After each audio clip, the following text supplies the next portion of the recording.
Analog Rails is also capable of handling buses and bundles.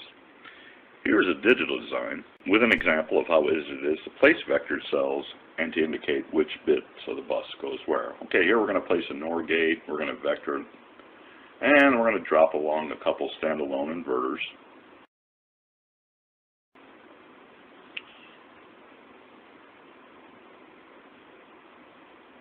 And we'll copy this guy over just to make a little more complex design.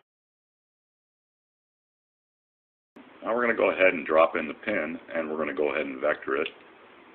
Name it, we're going to vector it 0 to 7, give it a name. We'll call it decode in. Now we're going to go ahead and draw the bus wire for this.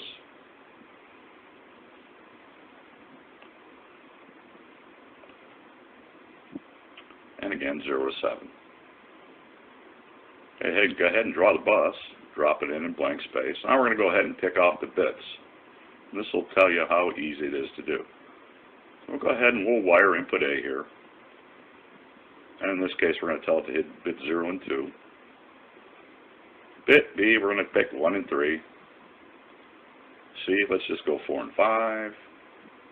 And D, we'll pick off 6 and 7. I'll go ahead and hook this guy up to the inverter stages.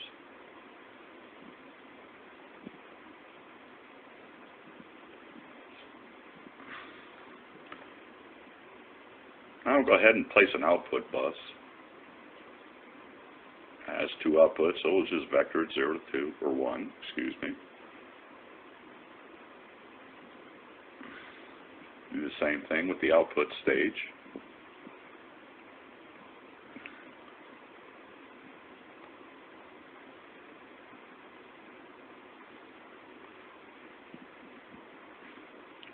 That'll be 0, that'll be 1.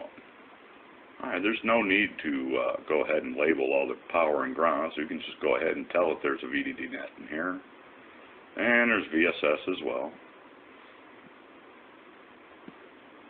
You don't have to wire them together, we'll just use the labeler and say all those nets are the same.